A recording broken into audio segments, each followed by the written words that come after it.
as a direct result of that, all the NFTs in your MetaMask can be very easily deployed into a space in Decentraland.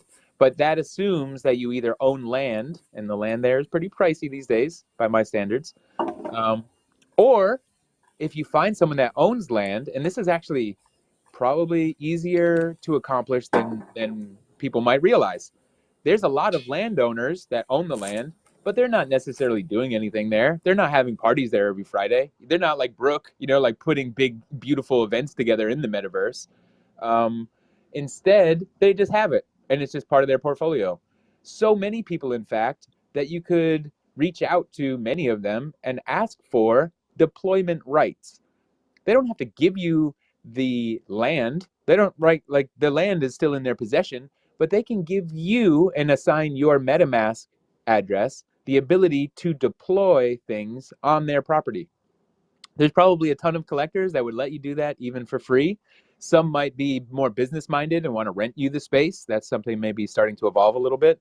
But I say this from experience because that's exactly what we did. And we deployed a whole gallery on someone else's land, obviously with their approval. And then working with the WTF team, the people behind the DAO, or some of the people involved in the DAO, are also involved in the 100X art district in Decentraland, and they gave me deployment rights there for an event that we did last year. Anyway, point being, once you have the rights to deploy assets, putting an NFT up for people to be able to see and click on is immensely easy.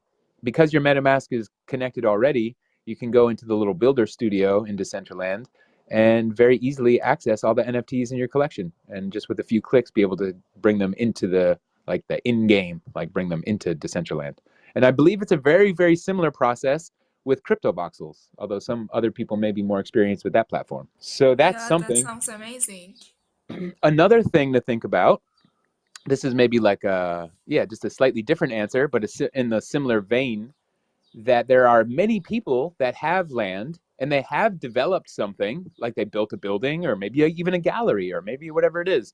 But I can say, as adults, we get distracted, we have lives, we have children, whatever it might be that takes our attention. And we may have designed it, built it, and loved it, and fallen and had it, and it's there and it's great. We brag about it. But oftentimes, it's not something that we're going to every day. It's not something that we're actually taking time to refresh the artwork once a week or once a month or whatever it is.